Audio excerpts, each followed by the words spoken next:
To be honest, if this event were not taking place tonight, I might have, for the first time, gone to one of these die-ins, because I feel very strongly about this, where the charity Stop Killing Cyclists is organising a protest at Bank about Miss Tower. It doesn't feel right to call her Ying, because I didn't know her.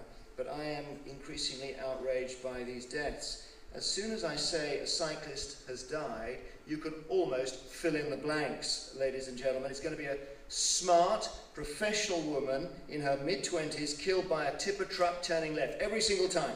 And it's going to be at a junction like Bank, where there is a farcical lack of safety. Bank is a 7-way junction. What is a tipper truck doing there in a rush hour, for God's sake?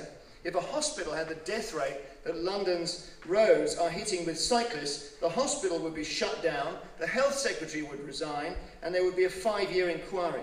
So I'm sorry if I sound cross about it, but I'm starting to cycle every day myself. So I'm a bit sick of the danger. And what I did was, I hate the going out to cycle dressed like a blooming US Navy SEAL on his way to kill Bin Laden, which is what it feels like. But I put a camera on the front, and then it worked, and I put a camera on the back. And the first guy, I was hit about 18 months ago by some guy who just decides that I can't be important or matter because I'm on a bicycle. And I filmed him, and he went to court, and he was fined £3,200. I thought, okay, this is the way to go. You know, he just barged past me and sort of knocked me off, ran me off the road.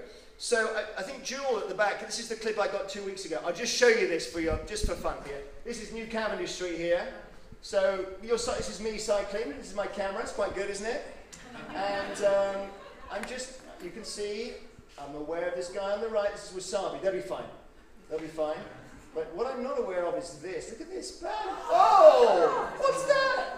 What's that? So I have a word with the gentleman. I think they've discreetly cut the sound. They say, honestly, I didn't even swear. I just say, what is your name? And then he said, you're a cyclist, I don't have to give it. This is apparently a new rule. And this driver here then says, the taxi driver is a maniac, which helps. So he now puts his window down, and it only comes down for a second, and he drives off. And I said, I will send it to the police, and I did. And then about a week later, this is now last week, so I've got a busy life here on my bicycle, another guy, he's off, he's gone. He got his number plate though.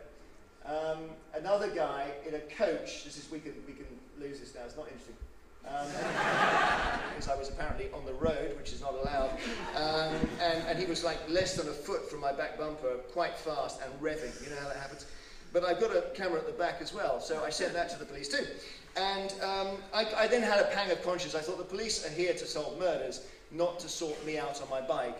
So I noticed an email had come in from the person who received these films. So I said, can I give you a call? And I sort of said in a very middle-class way, look, I'm really sorry. I feel I'm like submerging you in films.